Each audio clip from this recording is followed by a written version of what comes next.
Imagine waking up to news alerts of airstrikes, missile intercepts, covert operations, and fiery speeches between two of the most powerful and volatile actors in the Middle East, Israel and Iran. The headlines scream about illegal attacks and justified defense, but beneath the surface, the real question lingers. Who's actually violating international law? Welcome back to Due Process Daily, where headlines meet hard law, and where we dig into the facts, not the firestorms. Let's set the stage. The Israel-Iran conflict isn't new.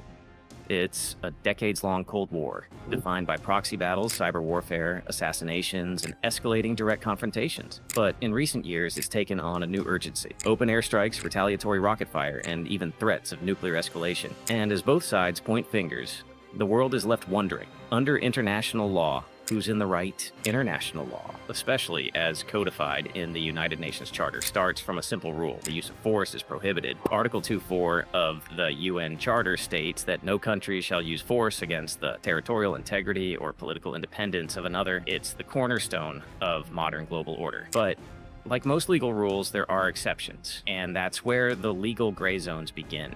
The first exception is when the UN Security Council authorizes force. Think of interventions like the Gulf War in 1991. The second exception is the right to self-defense under Article 51. This is where Israel and Iran both plant their legal flags. Let's look at Israel's position first. Israel argues that it is engaged in legitimate self-defense, sometimes anticipatory, sometimes responsive, but its main legal claim is that Iran is entrenching itself militarily in neighboring countries, particularly Syria, and supplying advanced weapons to Hezbollah in Lebanon. These weapons, Israel argues, are meant explicitly to target Israeli cities, infrastructure, and civilians. So Israel strikes first. It bombs Iranian convoys in Syria. It takes out weapon factories allegedly run by Hezbollah. It even, at times, targets Iranian military commanders abroad. From Israel's perspective, these are not acts of aggression. They're preemptive steps to ensure national survival. But here's where the legal debate kicks in. Under traditional interpretations of Article 51, self-defense is permitted only if an armed attack occurs. In other words, the missile has to fly before the counterstrike can be justified.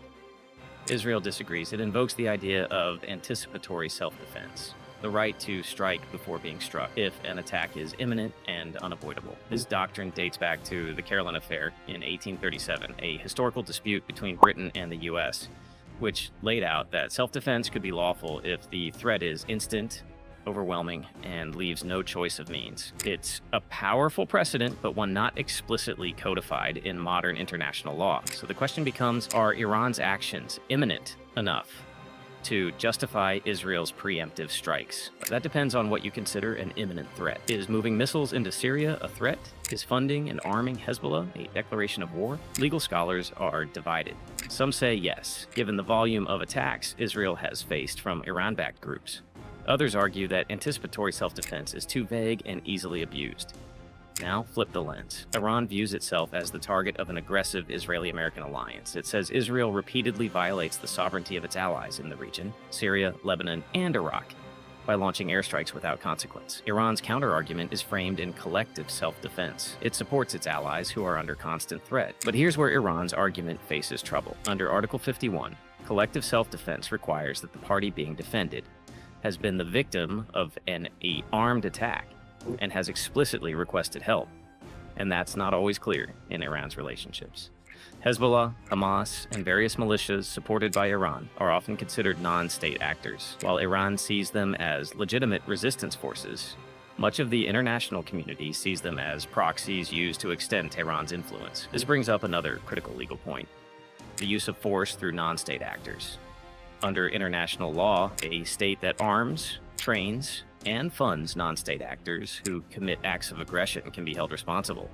Iran's role in supporting Hezbollah rocket attacks or Hamas-led operations in Israel isn't just a political issue. It could be a legal liability. What's more, Iran's involvement in foreign conflicts, especially in Syria, Iraq, and Yemen, often blurs the line between defense and expansionism. While Tehran claims it is preserving regional stability, others argue it is building a Shia crescent of influence through proxy militias, turning sovereign nations into battlegrounds. So who's right? Legally, both Israel and Iran walk a tightrope. Israel's anticipatory strikes test the limits of lawful self-defense. Iran's proxy strategy challenges the norms of sovereignty and state accountability. Neither side has a rock-solid legal position, but both make claims that resonate with their allies and supporters. Now, Let's talk about proportionality, another pillar of lawful self-defense. Even if a country is justified in using force, its response must be proportionate to the threat faced. So if a drone from a militia backed by Iran strikes an Israeli outpost, can Israel flatten an entire weapons depot in Damascus in response? Legally, the answer hinges on necessity and balance. A disproportionate response could turn a lawful act of self-defense into an unlawful act of aggression. But again, there's no global court handing out verdicts in real time. These judgments are left to public opinion, international pressure, and when things get bad enough, the International Criminal Court.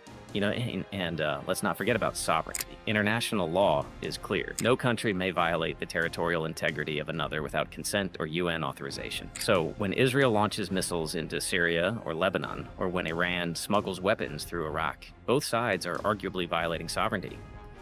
Some legal scholars argue that if a state allows its territory to be used for attacks against another, it loses some protection under the sovereignty principle. This is known as the unwilling or unable doctrine, but it's not universally accepted, and it remains one of the most controversial principles in modern law. Now add in the laws of war, international humanitarian law. Even in a lawful armed conflict, there are rules. No targeting civilians, no disproportionate force, no collective punishment.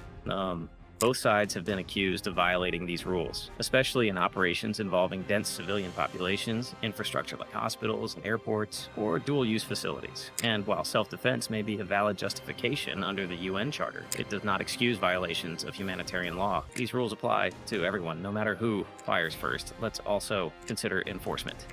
International law lacks a global police force. The UN Security Council is often paralyzed by vetoes. The International Court of Justice can issue advisory opinions, but its jurisdiction is limited. The International Criminal Court can prosecute war crimes, but only if it has jurisdiction or the UN refers the case. In the Israel-Iran conflict, neither country is fully within the ICC's reach, and political alliances make Security Council referrals unlikely, so violations often go unpunished.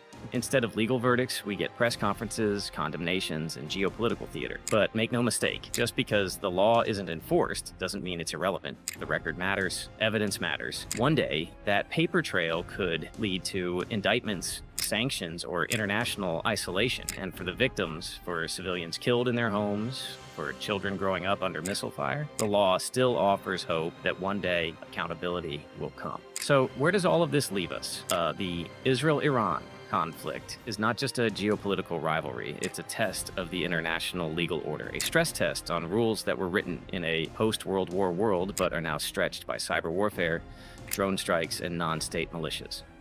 Both Israel and Iran have legal arguments, both also violate core principles, and in between their claims lies a void, an international legal system that too often relies on voluntary compliance, selective enforcement, and political interest. The truth is, law is only as strong as our collective will to uphold it, and in conflicts like this, where the stakes are nuclear, regional, and humanitarian all at once, the law isn't just a moral compass, it's the last line of restraint. Thanks for watching Due Process Daily. If this episode helped clarify the legal landscape behind the headlines, give it a like, share it with someone who needs to hear this analysis, and hit that subscribe button so you don't miss our next deep dive. What's your take? Should anticipatory self-defense be legal? Is Iran's proxy war a breach of sovereignty? Let us know in the comments. We rate everyone. Until next time, stay informed, stay sharp, and always demand due process.